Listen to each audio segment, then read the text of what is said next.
الحمد لله رب العالمين الرحمن الرحيم مالك يوم الدين أشهد أن لا إله إلا الله وحده لا شريك له وأشهد أن محمدا عبده ورسوله أما بعد فأعوذ بالله السميع العليم من الشيطان الرجيم بسم الله الرحمن الرحيم وإذا سمعوا ما أنزل إلى الرسول ترى أعينهم تفيض من الدمع مما عرفوا من الحق يقولون ربنا آمنا فاكتبنا مع الشاهدين۔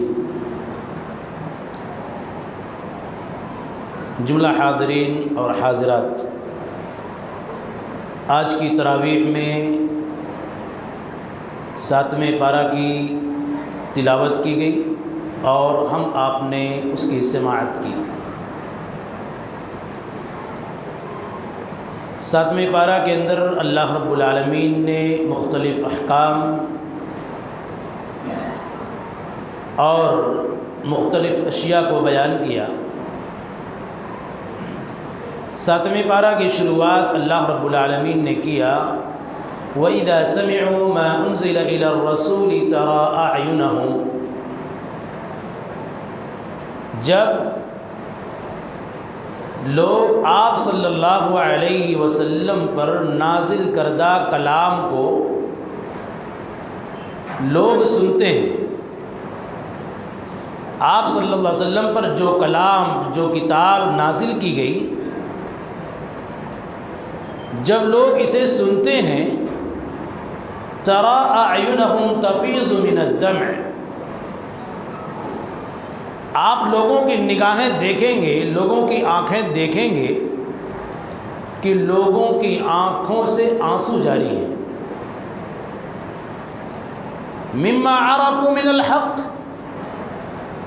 اس لیے کہ اس تلاوت سے، اس سماعت سے ان لوگوں نے حق کو پہچان لیا کہ حق کیا ہے۔ یقولون ربنا آمنا فاکتبنا مع الشاہدین، اور ایسے لوگ اللہ رب العالمین سے دعا کرتے ہوئے کہتے ہیں ربنا آمنا، اے ہمارے پروردگار ہم ایمان لے آئے، فاکتبنا مع الشاہدین،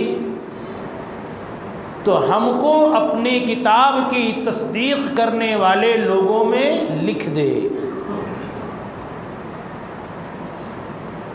اس آیت کریمہ کے اندر اللہ رب العالمین نے قرآن کے اعجاز کو بیان کیا کہ قرآن کیسا کلام ہے، قرآن کے سننے والے پر قرآن کی کیا تاثیر ہوتی ہے، قرآن اپنا کیا کردار، کیا اثر پیش کرتا ہے، اسے بیان کیا۔ اس آیت کریمہ کے شان نزول کے تعلق سے مختلف باتیں مفسرین نے کی ہے۔ پہلی بات تو یہ کہ اصحمہ نجاشی جو حبشہ کا بادشاہ تھا، یہ اسلام کی طرف مائل ہوا، مسلمان بھی ہوا، اور اللہ کے رسول صلی اللہ علیہ وسلم کے صحابہ میں ایک صحابی تھے جعفر طیار رضی اللہ تعالیٰ عنہ۔ اصحمہ نجاشی کے دربار میں جعفر طیار رضی اللہ تعالیٰ عنہ نے سورہ مریم کی چند آیات کی تلاوت کی، اور ان آیات کی تلاوت کی جس میں عیسیٰ علیہ السلام کو اعجازی ولادت، معجزے کے طور پر جو پیدا کیا گیا، اور عیسیٰ علیہ السلام کی ابدیت اور رسالت کا تذکرہ ان آیات میں تھا۔ جب اصحمہ نجاشی نے قرآن کی ان آیتوں کو یا سورہ مریم کی ان آیتوں کو سنا تو انسان رونے لگا۔ اسی کو اللہ نے کہا تَرَى أَعْيُنَهُمْ تَفِيضُ مِنَ الدَّمْعِ، آپ جب ان کی نگاہوں کو، آنکھوں کو دیکھیں گے تو ایسا لگ رہا کہ آنکھ سے آنسو جاری ہیں۔ اور دوسری بات امام شوکانی وغیرہ نے جو بیان کیا وہ یہ کہ اصحمہ نجاشی نے اپنے بعض قاصدوں کو، بعض آدمیوں کو اللہ کے نبی صلی اللہ علیہ وسلم کے پاس بھیجا۔ جب اصحمہ نجاشی کے لوگ اللہ کے نبی کے پاس آئے تو اللہ کے نبی صلی اللہ علیہ وسلم نے قرآن کی بعض آیات کی تلاوت کی، جسے سن کر کے یہ سارے کے سارے قاصد، یہ جو وفد کی شکل میں، جماعت کی شکل میں اصحمہ نجاشی کی جانب سے آئے ہوئے تھے، یہ سارے کے سارے لوگ رونے لگے۔ یہ قرآن ہے۔ جب قرآن کو ہم سمجھیں گے، قرآن کے مفادات، قرآن کے تقاضے کو ہم دیکھیں گے، قرآن ہم سے چاہتا کیا ہے اور ہم قرآن سے کیا چاہتے ہیں، جب ہم اس مفہوم کو، اس معنی کو سمجھیں گے تو یقیناً ہماری آنکھیں اشک بار ہوں گی۔ اس لیے بعض سلف نے کیا کہا؟ بعض سلف نے کہا اذا قرأتم القرآن فتبکوا وان لم تبکوا فتباکوا، لوگوں جب قرآن پڑھو، قرآن کی تلاوت کرو تو رو، جب قرآن کی تلاوت کرو، اگر رو نہیں سکتے ہو تو رونے جیسا چہرہ بنا لو۔ کیوں؟ اس لیے کہ رب کا کلام ہے، اور اس کلام کے تعلق سے اللہ رب العالمین نے کیا فرمایا؟ لو انزلنا هذا القرآن على جبل لرأيته خاشعا متصدعا من خشية الله، اگر اس قرآن کریم کو ہم کسی پہاڑ پر نازل کر دیتے تو قرآن کے اس کلام، رب کے اس کلام کے بوجھ کو پہاڑ برداشت نہیں کر پاتا۔ خاشعا متصدعا، پورے طور سے پہاڑ ریزہ ریزہ ہو جاتا، پہاڑ ٹوٹ جاتا، اتنا مضبوط، اتنا باروق کلام ہے، اس لیے کہ اللہ رب العالمین کا کلام ہے۔ اسی لیے ایک صحابی ہیں عبداللہ بن مسعود رضی اللہ تعالی عنہ، اللہ کے نبی صلی اللہ علیہ وسلم کی روزانہ کی عادت تھی کہ آپ روزانہ قرآن کی تلاوت کرتے تھے، قرآن پڑھتے تھے، قرآن آپ پر نازل ہوتا تھا، لیکن ایک مرتبہ آپ کی خواہش یہ ہوئی کہ کسی دوسرے سے قرآن کو سنا جائے۔ چنانچہ عبداللہ بن مسعود رضی اللہ تعالی عنہ سے آپ نے ریکویسٹ کی، درخواست کیا کہ قرآن کریم تو میرے اوپر پڑھو، میں قرآن سننا چاہتا ہوں۔ عبداللہ بن مسعود رضی اللہ تعالی عنہ نے کہا اللہ کے رسول، قرآن آپ پر نازل ہوا ہے اور قرآن آپ مجھ سے سننا چاہتے ہیں۔ اللہ کے نبی نے کہا کہ آج میں یہ چاہتا ہوں، میری خواہش یہ ہے کہ میں اپنے علاوہ کسی دوسرے سے قرآن کو سنوں، یہ میری خواہش ہے۔ سورہ نساء کی تلاوت عبداللہ بن مسعود رضی اللہ تعالی عنہ نے کرنا شروع کیا، سورہ نساء کو پڑھنا شروع کیا۔ جب سورہ نساء کی اس آیت فَكَيْفَ إِذَا جِئْنَا مِنْ كُلِّ أُمَّةٍ بِشَهِيدٍ وَجِئْنَا بِكَ عَلَى هَؤُلَاءِ شَهِيدًا، اس آیت کریمہ پر پہنچے تو اللہ کے نبی صلی اللہ علیہ وسلم نے عبداللہ بن مسعود رضی اللہ تعالی عنہ سے فرمایا حسبک، رک جاؤ، اور آپ کی آنکھیں اشکبار تھیں، آپ کی آنکھوں سے آنسو جاری تھے۔ عبداللہ بن مسعود رضی اللہ تعالی عنہ نے کہا جب اللہ کے رسول نے مجھ کو رکنے کے لیے کہا، اس کے بعد میں نے اپنا سر اٹھایا تو میں دیکھا کہ اللہ کے رسول رو رہے تھے۔ یہ رب کا کلام ہے، اور آج رب کے کلام کو ہم نے تعویذوں میں باندھ دیا ہے، کاغذوں میں لپیٹ دیا، دھاگوں میں لپیٹ دیا۔ جب پوچھا جاتا ہے یہ بھئی آپ نے کیا باندھ رکھا ہے؟ مولانا تعویذ ہے، قرآن کی تعویذ ہے۔ اسی قرآن کی تعویذ کو پہن کر کے آپ باتھ روم میں جا رہے ہو، بیوی سے جمع کر رہے ہو، اسی تعویذ کو پہن کر کے۔ اولاً چاہے قرآنی تعویذ ہو چاہے غیر قرآنی تعویذ ہو، کسی بھی صورت میں تعویذ کا پہننا جائز ہی نہیں۔ اگر اس سے بڑی گستاخی، اس سے بڑی توہین کیا ہو سکتی ہے کہ آپ قرآنی آیات کو لٹکا کر کے بے ایمانیاں کر رہے ہو، قرآنی آیات کو لٹکا کر کے آپ خیانت کر رہے ہو، چوری کر رہے ہو، باتھ روم میں جا رہے ہو، بیوی سے جمع کر رہے ہو۔ اور کہہ رہے ہو قرآن کا اثر ہمارے دلوں پر نہیں ہو رہا۔ قرآن کو تو ہم نے تجارت بنا دیا۔ قرآن تجارت والی چیز نہیں تھی، اعجازی کلام ہے قرآن، انقلابی کتاب ہے، ایسی کتاب ہے کہ لوگوں کی زندگیوں میں انقلاب برپا کر دیتی۔ اور یہاں کہہ رہا رب وَإِذَا سَمِعُوا مَا أُنزِلَ إِلَى الرَّسُولِ تَرَىٰ أَعْيُنَهُمْ تَفِيضُ مِنَ الدَّمْعِ، اور یہ کب ہوگا؟ جب قرآن ہم پڑھیں گے، مفہوم سمجھیں گے۔ لیکن افسوس کی بات یہ ہے کہ آج ہر سبجیکٹ کو، جتنے سارے سبجیکٹ ہیں، سارے سبجیکٹ کو اور سارے پیراگراف کو ہم جب تک سمجھ نہیں لیتے ہیں، بچے کو ٹیچر سمجھا نہیں دیتا ہے، ٹیوٹر سمجھا نہیں دیتا ہے، تب تک ایک صفحہ ایک لائن آگے نہیں بڑھتا ہے۔ لیکن قرآن یہ ہے، سمجھو نہ سمجھو پڑھتے چلے جاؤ۔ قرآن پڑھنے پر ثواب ہے، ایسا نہیں کہ ثواب نہیں ہے۔ آپ پڑھیں گے ایک حرف پر 10 نیکی، من قرأ حرف من کتاب اللہ فلہ حسنہ، جس نے کتاب اللہ کے ایک حرف کو پڑھا اس کے حق میں 10 نیکی ہو گئی۔ اللہ کے نبی نے مثال دے کر کے فرمایا لا اقول الف لام میم حرف ولکن الف حرف ولام حرف ومیم حرف۔ آپ نے کہا کہ میں یہ نہیں کہہ رہا ہوں کہ الف لام میم ایک حرف ہے، بلکہ الف ایک حرف، لام ایک حرف، میم ایک حرف، یعنی اس ناحیے سے ایک مومن، ایک مسلمان کو پڑھنے والے کو 30 نیکیاں مل گئیں۔ قرآن پڑھنے کا ثواب ہے، لیکن قرآن کو سمجھنے پر اور زیادہ لطف ہے، اور زیادہ مزہ ہے، ہماری زندگیوں میں انقلاب آئے گا۔ تو کہا یقولون ربنا آمنا فاکتبنا مع الشاہدین وما لنا لا نؤمن، کہہ رہے ہیں اے اللہ تو نے اپنے کلام کو نازل کیا ہے اور تیرے کلام پر ایمان لانے کے لیے ہمارے پاس کوئی عذر ہی نہیں ہے کہ ہم تیرے کلام پر ایمان نہ لائیں۔ تیرا کلام ہے، کوئی عذر ہمارے پاس، کوئی بہانہ نہیں ہے۔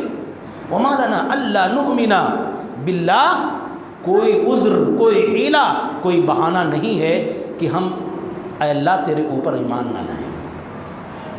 وما جاءنا من الحق، اور جو ہمارے پاس حق آ چکا ہے، یعنی حق آنے کے بعد انسان کو پورے طور سے سائلنٹ، خاموش، دلیل آ گئی کتاب کی، سنت رسول کی، آدمی خاموش ہو جائے، حیلہ حوالی نہیں۔ پھر کہا وَنَطْمَعُ أَن يُدْخِلَنَا، اے اللہ ہم امید رکھتے ہیں، اے اللہ ہم ایمان لا چکے ہیں تیرے اوپر، تیرے کلام کے اوپر، تیرے رسول کے اوپر ایمان لا چکے ہیں، ہماری امید، ہماری خواہش یہ ہے ان یدخلنا، کہ تو ہمیں داخل کر دے، ان یدخلنا ربنا مع القوم الصالحین، اے اللہ تو ہمارا شمار، ہماری شمولیت کیسے بندوں کے ساتھ؟ نیک بندوں کے ساتھ کر دے۔ معلوم ہوا صالحیت، نیکی بہت بڑی نعمت ہے۔ اس سے یہ بھی معلوم ہوا جب بھی صحبت اختیار کی جائے، اچھے لوگوں کی صحبت اختیار کی جائے، گندے اور برے لوگوں کی صحبت اختیار کرنے سے بچنا چاہیے۔ پھر کہا فَأَثَابَهُمُ اللَّهُ بِمَا قَالُوا جَنَّاتٍ تَجْرِي مِن تَحْتِهَا الْأَنْهَارُ خَالِدِينَ فِيهَا وَذَلِكَ جَزَاءُ الْمُحْسِنِينَ۔ فَأَثَابَهُمُ اللَّهُ، یعنی ان کے اس قول، کون سا قول؟ ربنا آمنا فاکتبنا وما لنا لا نؤمن باللہ یا ان یدخلنا ربنا مع القوم الصالحین، کہہ رہے ہیں کہ ان کے اس قول کی وجہ سے اللہ رب العالمین ان کو ایسی جنت کے اندر داخل کرے گا جس کے نیچے سے نہریں جاری ہوں گی، خالدین فیہا، اس کے اندر ہمیشہ ہمیش رہیں گے، وذالک جزاء المحسنین، اور نیکیاں کرنے والوں کا بدلہ یہی ہوتا ہے۔ یہ نیکی ہے، قرآن پڑھنا، قرآن پر ایمان لانا، رب پر ایمان لانا، رسول پر ایمان لانا، یہ سب سے بڑی نیکی ہے، اور اس کے نتیجے میں اللہ رب العالمین جنت کی بشارت دے رہا ہے۔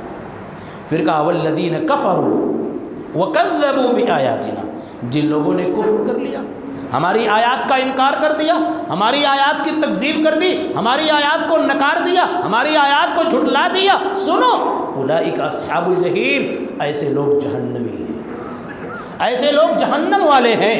اس کے بعد اللہ رب العالمین نے اتنا ذکر کیا، پھر اللہ رب العالمین نے کیا کہا؟ یا ایھا الذین آمنوا لا تحرموا طیبات، اے لوگو اللہ رب العالمین نے جن چیزوں کو حلال کر رکھا ہے اس کو تم حرام مت کرو۔ آپ کیوں حرام کریں گے؟ اللہ نے جس کو پاک بنا دیا، حلال بنا دیا، پاکیزہ بنا دیا، ہم کون ہوتے ہیں کہ ہم اس کو حرام ٹھہرا دیں؟ شریعت اللہ کی ہے، ما احل اللہ لکم ولا تعتدوا، اللہ نے جسے حلال قرار دیا ہے اسے تم حرام مت ٹھہراؤ، ولا تعتدوا، حد سے زیادہ مت بڑھو، حد میں رہو۔ اس کے بعد کہا ان اللہ لا يحب المعتدین، اللہ رب العالمین حد سے زیادہ تجاوز کرنے والے کو ہرگز پسند نہیں فرماتا ہے۔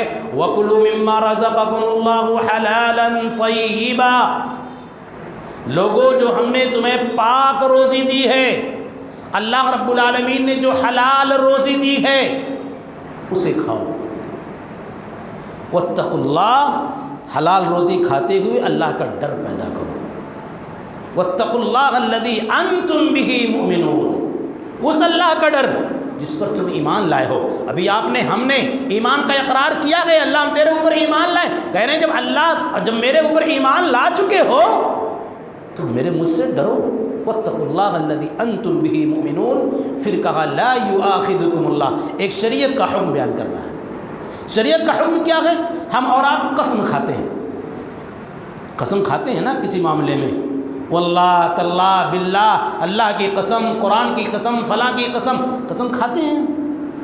یہ بات یاد رکھیں، قسم صرف اللہ رب العالمین کی کھائی جا سکتی ہے، اللہ رب العالمین کی، اللہ کے کلام کی، اللہ کی صفات کی قسم کھائی جا سکتی ہے، اس کے علاوہ کائنات میں کسی اور چیز کی قسم نہیں کھائی جا سکتی۔ من حلف بغیر اللہ فقد اشرک، اس معنی کی متعدد روایات ہیں اللہ کے نبی صلی اللہ علیہ وسلم سے، لا تحلفوا بآبائکم، کہ تم اپنے باپ داداؤں کی قسم مت کھاؤ۔ سماج میں بہت سارے قسمیں ہیں، کوئی گائے کی قسم کھا رہا ہے، کوئی ماں کے سر کی قسم کھا رہا ہے، کوئی اپنی معشوقہ کی قسم کھا رہا ہے، کوئی اپنی محبوبہ کی قسم کھا رہا ہے، کوئی کسی کی قسم کھا رہا، سارے کے ساری قسمیں کیا ہیں؟ یہ حرام ہیں، شرک تک لے جانے والی۔ صرف اللہ رب العالمین کی قسم کھائی جا سکتی ہے، اس لیے کہ اللہ رب العالمین سے معظم کوئی چیز نہیں، اللہ رب العالمین سے پاکیزہ کوئی چیز نہیں، لہذا جب بھی قسم کھائی جائے اللہ رب العالمین کی قسم کھائی جائے۔ بات آئی قسم کھانے کی، قرآن کی قسم ہم اور آپ بلا تردد بلا شک کھا سکتے ہیں۔ کیوں؟ اس لیے کہ قرآن اللہ کا کلام ہے، اللہ رب العالمین کی صفات پر مشتمل ہے، اور اللہ رب العالمین کے کلام اور اللہ رب العالمین کی صفات کی قسم کھائی جا سکتی ہے۔ اللہ خود قرآن کے اندر ابلیس نے کیا کہا؟ قال فبعزتک لأغوینہم اجمعین، اے اللہ میں تیری عزت کی قسم کھا رہا ہوں۔ عزت کیا ہے؟ اللہ کی صفت ہے، اور پورا قرآن کیا ہے؟ اللہ رب العالمین کی صفات ہے۔ لہذا قرآن کی قسم کھانے میں کوئی قباحت نہیں، کوئی تردد، کوئی شک نہیں، اس لیے کہ اللہ رب العالمین کا کلام ہے۔ اور جس حدیث کے اندر یہ کہا گیا کہ جو انسان غیر اللہ کی قسم کھائے وہ کیا ہے؟ شرک کر بیٹھا، اس سے مراد غیر اللہ کی سے مراد مخلوق کی قسم، مخلوق جسے اللہ نے پیدا کیا، گائے کو اللہ نے پیدا کیا، ماں کو اللہ نے پیدا کیا، فلاں کو اللہ نے، ساری کی ساری چیزوں کو اللہ نے پیدا کیا ہے، لیکن قرآن کو اللہ نے پیدا نہیں کیا ہے۔ یہ فرق ہے دونوں میں، قرآن کو اللہ نے پیدا نہیں کیا ہے، قرآن کو اللہ نے نازل کیا ہے۔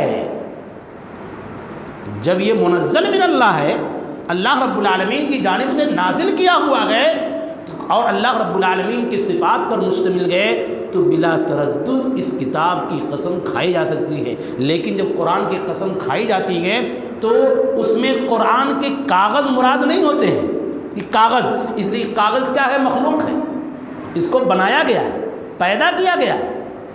اور اسی طریقے سے قرآن کو جو لکھا گیا، کس سے لکھا گیا؟ روشنائی سے۔ روشنائی کیا ہے؟ مخلوق ہے۔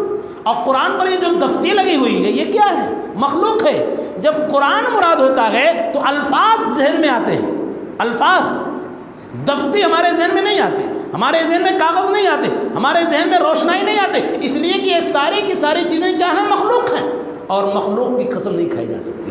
قرآن کی، اللہ رب العالمین کے کلام کی صفات کی قسم آپ بلا تردد کھا سکتے ہیں، اس لیے قرآن مخلوق نہیں ہے، قرآن منزل من اللہ ہے، اللہ رب العالمین کی جانب سے نازل کیا گیا ہے۔ تو اللہ رب العالمین نے کیا فرمایا؟ لا یؤاخذکم اللہ باللغو فی ایمانکم ولکن یؤاخذکم بما عقدتم الایمان۔ قسم تین طرح کا ہوتا ہے۔ ایک انسان قسم کا ارادہ نہیں رکھتا ہے، عادت اس کی ہے، واللہ اللہ کی قسم بار بار ہر بات میں قسم کھا رہا، وہ اس کی عادت ہو چکی ہے، وہ اس کی عادت ہو چکی ہے۔ اس قسم کو یا اس یمین کو یمین لغو بولتے ہیں، بیکار کی قسم، جس پر کوئی کفارہ نہیں ہے، جس پر کوئی کفارہ نہیں۔ ایک انسان کی عادت سے بن چکی ہے، جیسے عربوں کے یہاں جائیں گے آپ، یا عربوں کے درمیان جو لوگ رہ چکے ہیں، وہ بات بات میں واللہ تاللہ باللہ ہمیشہ قسم کھاتے رہتے، گویا کہ وہ ان کی عادت ہو چکی ہے، وہ ان کی عادت ہو چکی ہے۔ اور اس قسم پر اللہ رب العالمین کوئی گرفت اور کوئی مواخذہ نہیں کرے گا، کوئی پکڑ نہیں ہوگی، اس پر کوئی کفارہ نہیں ہے۔ تو یہ قسم کی پہلی قسم جو ہوتی ہے یمین لغو، اور یمین لغو کا تذکرہ کیا، لا یؤاخذکم اللہ باللغو فی ایمانکم ولکن یؤاخذکم بما عقدتم الایمان۔ اور قسم کی دوسری قسم کیا ہے؟ یمین غموس۔ یہ کیا ہے؟ ایک انسان کسی کو دھوکہ دینے کے لیے، فریب دینے کے لیے قسم کھائے، تو ایسی صورت میں اس کو کہا جاتا ہے یمین غموس۔ اس قسم پر کوئی کفارہ نہیں ہے، اس قسم پر بھی کوئی کفارہ نہیں ہے، کچھ نہیں دینا ہے آپ کو، لیکن ایسی قسم کھانے والا گناہ کبیرہ کا مرتکب ہے، اکبر الکبائر ہے یہ، کہ آپ کسی کو دھوکہ دینے کے لیے اللہ رب العالمین کے نام کو استعمال کر رہے ہیں، کسی کو فریب دینے کے لیے اللہ رب العالمین کے نام کی توہین کر رہے ہیں، تذلیل کر رہے ہیں، یہ کیا ہے؟ گناہ کبیرہ ہے، اس پر بھی کوئی کفارہ نہیں ہے۔ اور قسم کی تیسری قسم ہے یمین معقدہ۔ کون سی قسم ہوتا ہے؟ ایک انسان اپنی بات میں تاکید، پختگی، مضبوطی پیدا کرنے کے لیے ارادتاً اور نیت کے ساتھ قسم کھاتا ہے، تو اس کو کہتے ہیں یمین معقدہ، یعنی یہ قسم کھانی ہمارے لیے، ہم نے قسم کھایا اور اس قسم کا اعتبار ہوگا، اس قسم کو توڑنے کے نتیجے میں اگر اس قسم کو آپ نے پورا نہیں کیا تو آپ کو کفارہ دینا ہوگا۔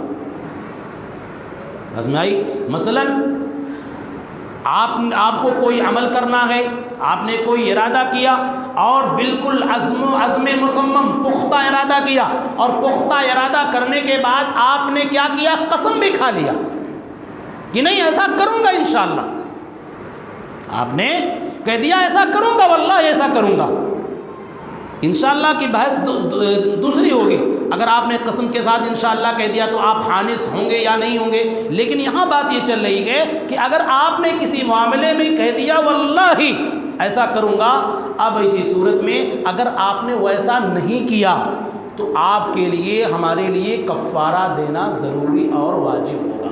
اب ایک کفارہ کیا ہے؟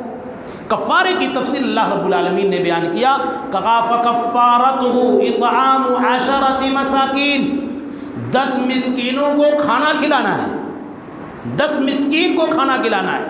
اگر کھانا نہیں کھلا سکتے تو 10 مسکینوں کو آپ کپڑا پہنائیے، کپڑا نہیں پہنا سکتے گے تو ایک غلام کو آزاد کیجئے، ایک غلام بھی آزاد نہیں کر سکتے تو 3 دن کا روزہ رکھیے آپ۔ یہ 4 ہوئی، 4 کفارہ۔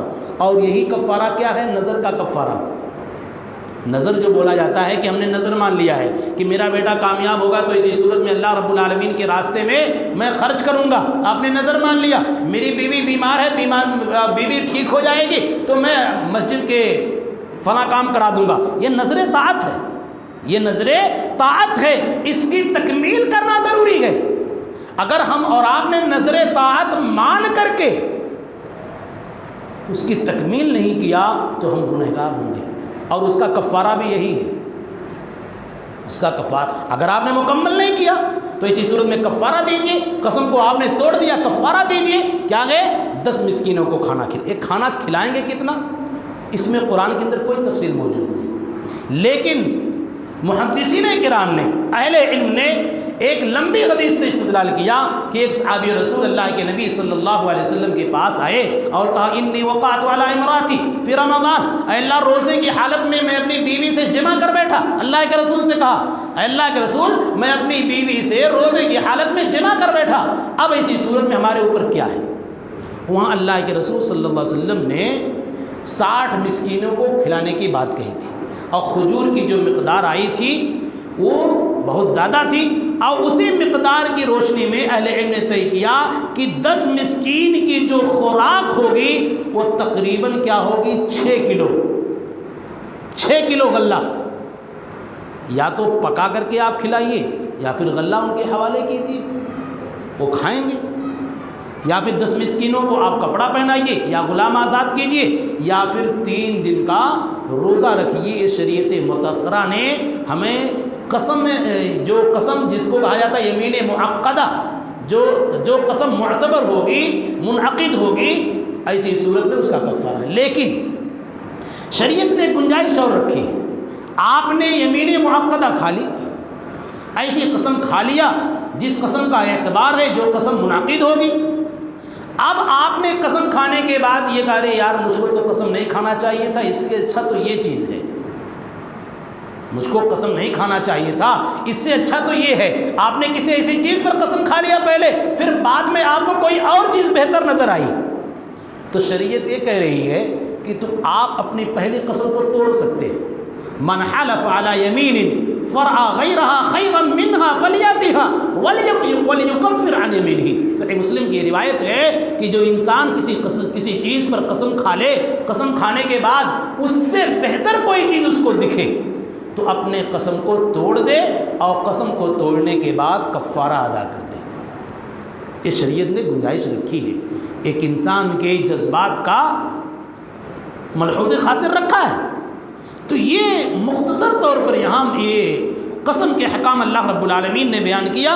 پھر کہا ذالک کفارۃ ایمانکم اذا حلفتم واحفظوا ایمانکم, کہ اپنے قسموں کی حفاظت کرو. کذالک یبین اللہ لکم آیاتہ لعلکم تشکرون. اس کے بعد اللہ رب العالمین نے ایک عظیم ام الخبائث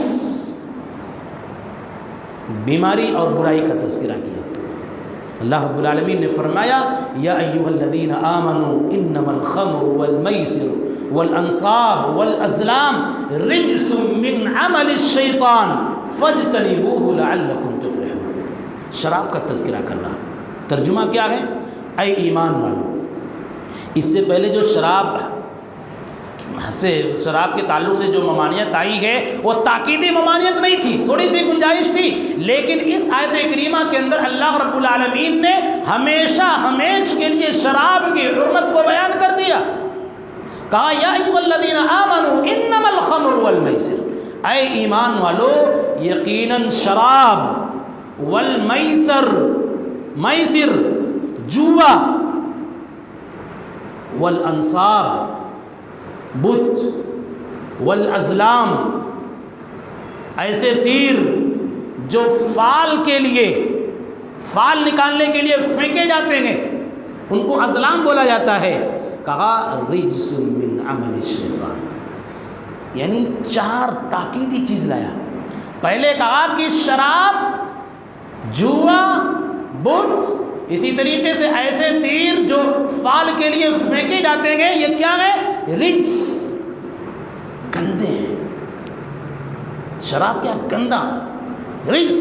پھر کہا من عمل الشیطان, یہ شیطانی عمل ہے, اور شیطانی عمل اچھا نہیں ہوا کرتا. پھر کہا فاجتنبوا, بچو شراب پینے سے, بچو جوا سے, بچو بتوں سے اور ایسے تیروں سے جو فال کے لیے پھینکے جاتے ہیں. کہا فاجتنبوا. اس کے بعد اللہ نے کہا لعلکم تفلحون, اسی میں کامیابی ہے, بچنے میں کامیابی ہے. آپ سماج کی سب سے بڑی بیماری فی الحال شراب ہے. ڈرگس استعمال کیا جا رہا ہے، شراب کے قائم مقام میں پیا جا رہا ہے، جس کو شریعت نے کیا کہا؟ ام الخبائث، تمام کی تمام بیماریوں برائیوں کی ماں ہے یہ۔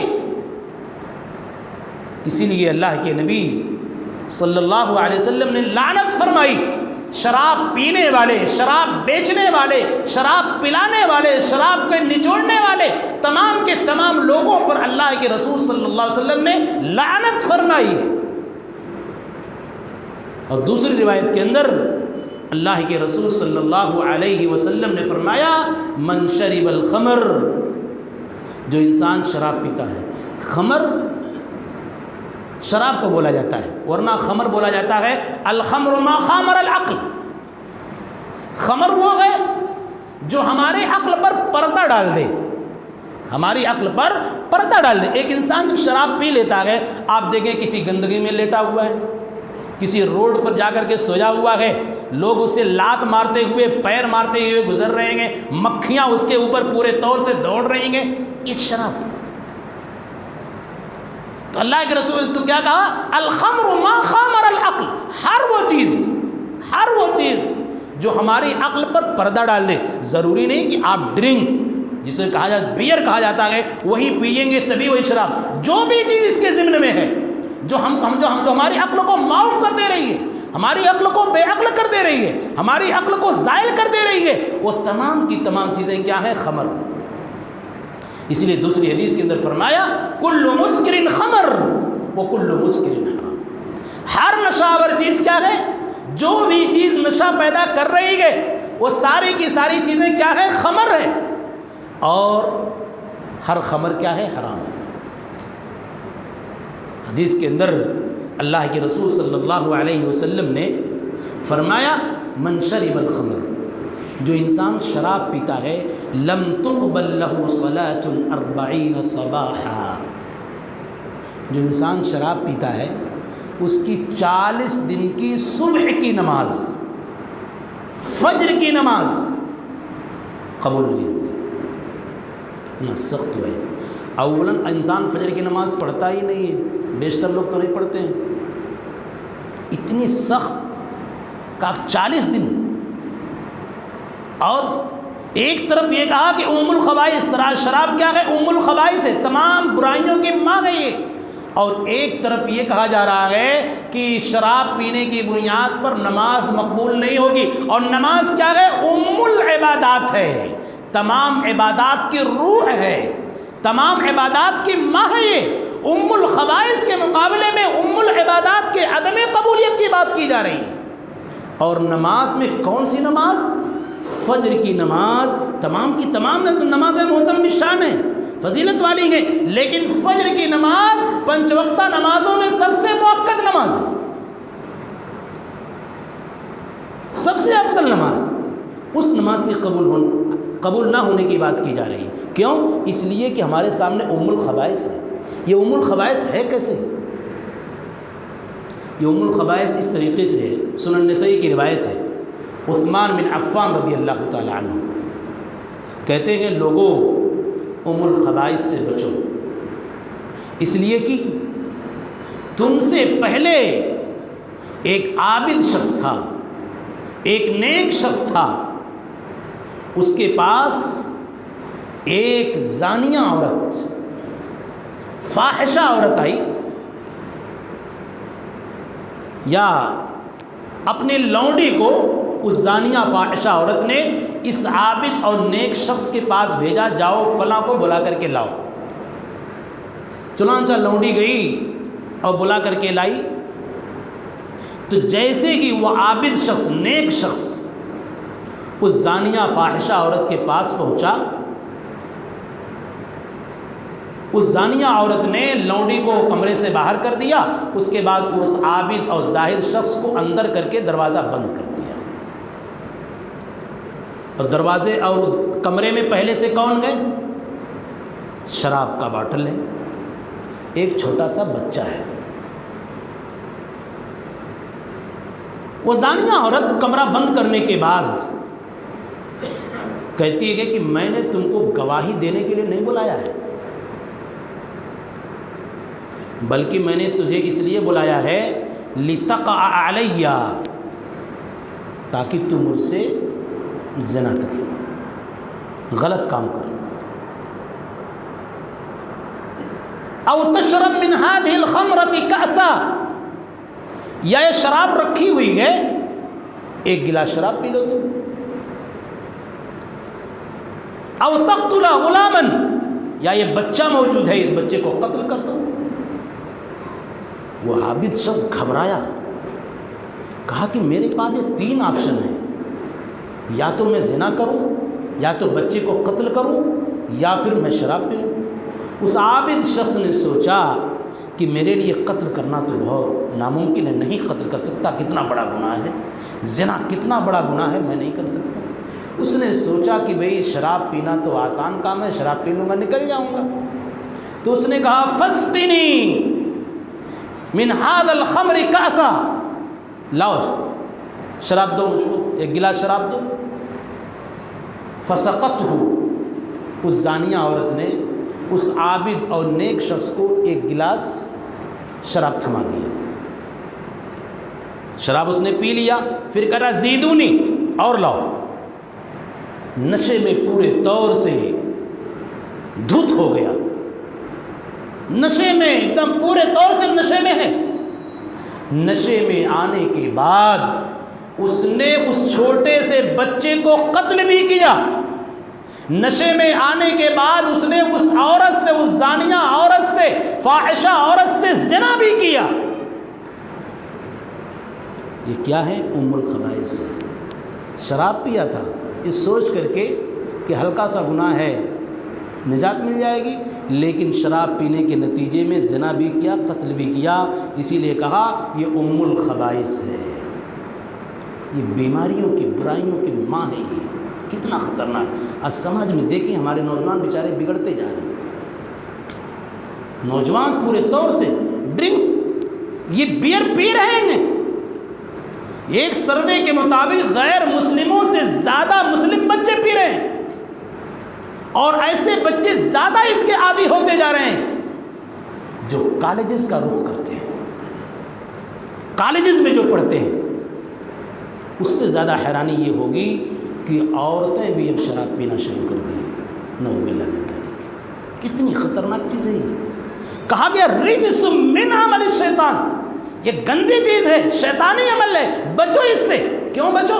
ولا تلقوا بأيديكم إلى التهلكة، اپنے آپ کو ہلاکت میں مت ڈالو۔ ولا تقتلوا انفسکم، اپنے آپ کو قتل مت کرو۔ لا تظلمون ولا تظلمون، لا ضرر ولا ضرار، مال کو برباد مت کرو۔ آپ حلال چیزیں کھاؤ جیسا کہ ذکر ہوا بھی ابھی، لیکن نہیں، ساری چیزیں کی جا رہی ہیں۔ اور اسباب کیا ہیں اس کے پیچھے؟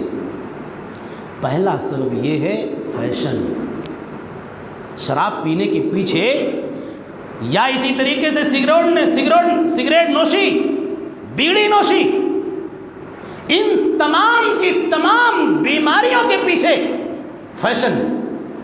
فیشن کی بنیاد پر، ارے یار ایک دو کش ہم بھی مار لیں، فیشن کی بنیاد پر کہ ہم کیوں نہ سگریٹ پئیں، ہم کیوں نہ پئیں ایک گھونٹ شراب۔ فیشن کی بنیاد، اس فیشن نے سماج کو دھکیل دیا بیماریوں کی طرف، برائیوں کی طرف۔ دوسری وجہ کیا ہے؟ دوستی۔ ایسے بچوں کی صحبت ہے، ایسے نوجوانوں کی صحبت ہے، ایسے لوگوں کے ساتھ اٹھنا بیٹھنا ہے جو غلط بچے ہیں، گندے بچے ہیں، اور اچھے کردار سے عاری اور خالی بچے ہیں۔ ایسے نوجوانوں کے ساتھ ہمارا آپ کا بچہ رہتا ہے، اندازہ کیجئے وہ غلط بچے ہمارے اور آپ کے بچے کو کیا سکھائیں گے؟ شراب پینا سکھائیں گے، آر دلائیں گے ایسے بچے۔ ارے بڑے متقی پرہیزگار میں پیو جی، پیو ایک گھونٹ پیو، دھیرے دھیرے بچہ عادی ہو جائے۔ اسی لیے اللہ کے رسول صلی اللہ علیہ وسلم نے کیا کہا؟ المرء علی دین خلیلہ، المرء علی دین خلیلہ، ایک انسان اپنے دوست کے طریقے پر ہوتا ہے، ایک انسان اپنے دوست کی تہذیب، اپنے دوست کے کلچر، اپنے دوست کے کردار پر قائم رہتا ہے۔ فَلْيَنْظُرْ أَحَدُكُمْ مَنْ يُخَالِلْ، اس لیے دیکھو دوستی کس سے کر رہے ہو؟ جسے ہم اور آپ دوست بنا رہے ہیں وہ سماج کا کیسا لڑکا ہے، سماج کا کیسا نوجوان ہے؟ کہیں ایسا تو نہیں شرابی ہے؟ یہ شراب نوشی اور ڈرگس کے پیچھے، ڈرگس ہر میڈیکل پہ دستیاب ہے۔ ایک ماں جانتی نہیں، بہن جانتی نہیں کہ میرا بھائی، میرا بیٹا کچھ کھا رہا ہے، آیا رات میں سویا ڈرگس لے لیا، کسی کو احساس نہیں۔ اور ایسے بچے، نوجوانوں، ایسے نوجوان کالجز میں زیادہ ہیں۔ بار بار کہی جا رہی ہے ہمارا بچہ، ہماری بچی کالج میں جا رہی ہے، ضرور جا رہی ہے، ضرور پڑھائیے، لیکن خیال کیجئے کہ وہ کیا بن کر کے آ رہی ہے اور اس کا کردار کہاں جا رہا ہے۔ کہیں ایسا تو نہیں کسی حرام چیز کا ارتکاب کر رہی ہے۔ اور تیسری وجہ کیا ہے؟ مال کی فراوانی۔ مال بہت ہے بھائی، پیسہ بہت ہے لوگوں کے پاس، پیسے کا جائز استعمال تو نہیں کر سکتے لیکن ناجائز استعمال ضرور کریں گے۔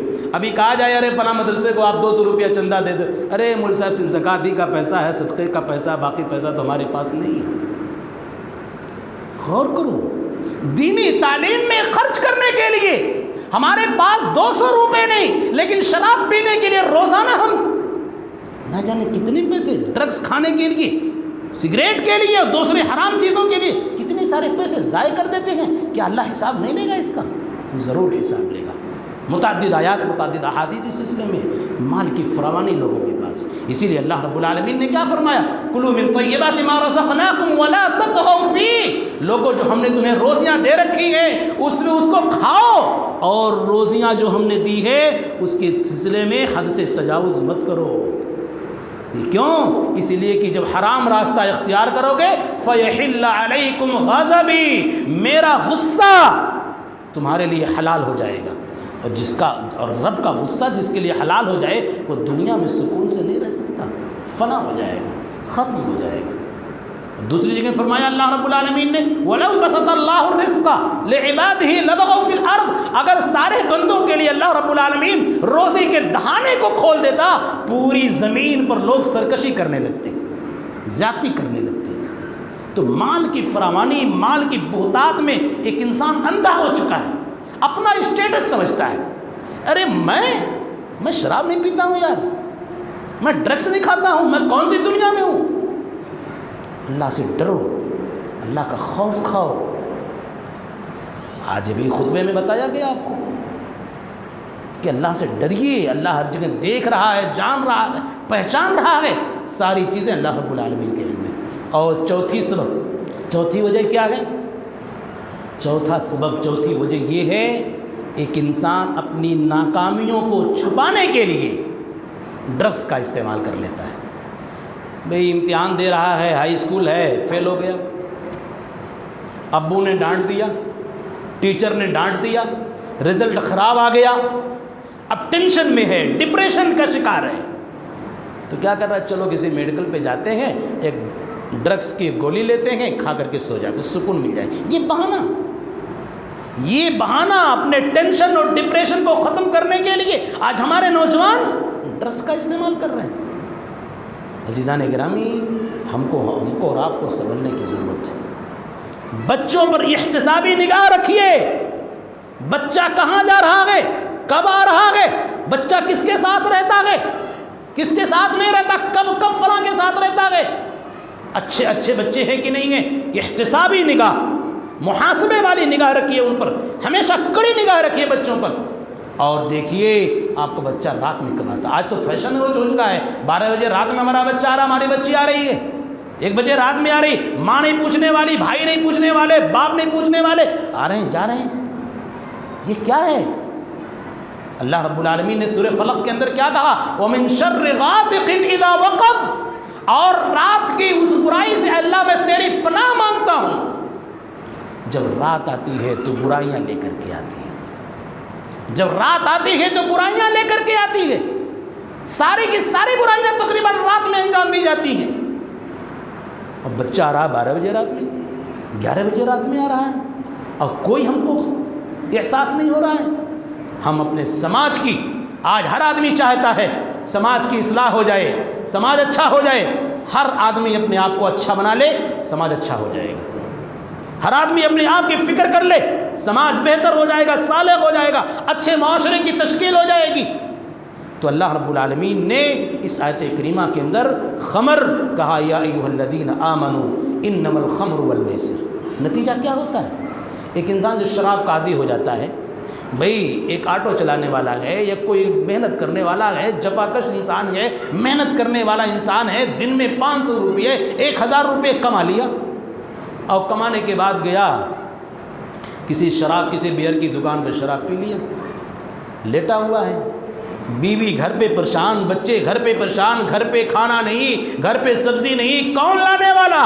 اس لیے کہ وہ انسان راستے میں شراب پی کر کے پڑا ہوا ہے، بیوی پورے طور سے حیران و پریشان ہے، انتظار کر رہی ہے، بچے رو رہے ہیں، بلک رہے ہیں، اس کی فکر نہیں، لیکن وہ انسان شراب پی کر کے، ڈرگس کھا کر کے دوسری جگہوں پر موج مستیاں کر رہا ہے، اور ہم پورے طور سے مطمئن، گھر میں بیوی پورے طور سے تکلیف اٹھا رہی ہے، بچے تکلیف اٹھا رہے ہیں کہ ہمارے ابو جان آئیں گے، ہمارے باپ آئیں گے، ہمارے والد محترم آئیں گے، والد محترم سڑک پر پڑے ہوئے ہیں، صحت خراب ہو رہی ہے۔ شریعت اسلامیہ نے ہر اس چیز کو حرام قرار دیا ہے جو ہماری صحت کے لیے مضر ہو، ہماری صحت کے لیے نقصان دہ ہو۔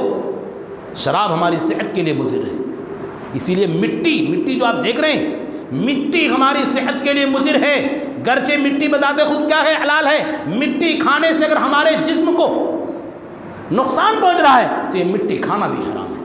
ہر وہ چیز جو ہماری جسم کو نقصان پہنچائے وہ ساری کی ساری چیزیں کیا ہیں؟ شریعت مطہرہ کے اندر حرام ہیں۔ اس لیے لوگوں ضرورت اس بات کی ہے کہ اس جیسی برائی، شراب ہو، ڈرگس ہو، سگریٹ نوشی ہو، بیڑی نوشی ہو، ان تمام چیزوں کو ہمیشہ کے لیے چھوڑ دیجئے، گھر کو اچھا بنائیے، گھر کو خوشنما ماحول میں لائیے، اچھے ماحول میں لائیے، بچوں کے ساتھ کھائیے پیجئے، لیکن ان جیسی حرام چیزوں کے پیچھے ہرگز جانے کی ضرورت نہیں ہے۔ اس کے بعد اللہ رب العالمین نے شراب کا جب ذکر کیا تو کیا کہا؟ انما یرید الشیطان ان یوقع بینکم العداوۃ والبغضاء۔ شیطان تو چاہتا یہی ہے کہ شراب پلا کر کے تمہارے اندر بغض ڈال دے، تمہارے اندر نفرت ڈال دے، تمہارے اندر شرارت ڈال دے، اور کہا والعداوہ، دشمنی ڈال دے گا۔ یعنی شراب پی کر کے ایک انسان کیا کرتا ہے؟ دوسروں سے عداوت، دوسروں سے نفرت، دوسروں سے دشمنی، دوسروں سے بغض اور حسد کرنے لگتا ہے۔ یہ شیطان یہی چاہتا ہے، پیو، اور پلا کر کے لوگوں کو اس ماحول میں لاتا ہے، لوگوں کو بد کردار بنا دیتا ہے۔ کہا وَيَصُدَّكُمْ عَنْ ذِكْرِ اللَّهِ، اور شیطان کیا چاہتا ہے؟ کہ لوگوں کو اللہ رب العالمین کے ذکر سے روکو۔ شراب پی لے گا انسان، نشاور چیز پی لے گا تو کیا کرے گا؟ مسجد میں تھوڑی آئے گا وہ، اللہ کے ذکر سے غافل۔ کہا وَعَنِ الصَّلَاةِ، اللہ کا ذکر، اللہ نے ذکر الہی، اپنے ذکر کا تذکرہ کیا، بالخصوص ذکر الہی کے بعد وَعَنِ الصَّلَاةِ کا ذکر کیا۔ ایسا شیطان یہ چاہتا ہے کہ لوگوں کو نماز سے دور رکھو۔ کیوں؟ اس لیے کہ جب نماز کے قریب آئے گا تو نماز کی خوبی کیا ہے؟ ان الصلاۃ تنہا عن الفحشاء والمنکر، نماز منکرات سے روکتی ہے، فواحش سے روکتی ہے۔ اس کے بعد اللہ رب العالمین استفہامیہ جملے میں فرماتا ہے فہل انتم منتہون، اے لوگوں تم شراب پینے سے باز آتے ہو کہ نہیں آتے ہو؟ جوا کھیلنے سے باز آتے ہو کہ نہیں آتے ہو؟ ابھی کرکٹ میچ چل رہا ہے، کتنے سارے لوگ ہوں گے جوا کھیلنا شروع کر دیں گے اور راتوں رات ارب پتی کروڑ پتی بننا چاہیں گے، اور نتیجے میں کیا ہوتا ہے؟ کبھی کبھی بیوی کو بھی ہار جاتے ہیں، کبھی کبھی بیوی کو بھی ہار جاتے ہیں جوئے میں۔ کتنی خطرناک چیز ہے، اور شریعت اسلامیہ نے اپنی تعلیمات میں کتنی باریکی رکھی ہے، اور کس قدر لوگوں کو ان جیسے محرمات سے روکنے کی کوشش کی ہے۔ اس لیے عزیزان گرامی، ضرورت اس بات کی ہے کہ اللہ رب العالمین نے جن چیزوں کو حرام قرار دیا ہے ان کے قریب نہ جائیں۔ اللہ رب العالمین سے دعا ہے کہ اللہ العالمین ہم تمام لوگوں کو محرمات سے اور اللہ رب العالمین کی جانب، رسول کی جانب سے حرام کردہ چیزوں سے بچنے کی توفیق عطا فرمائے۔ آمین تقبل یا رب العالمین۔ اقول قولی ھذا واستغفر اللہ لی ولکم ولسائر المسلمین۔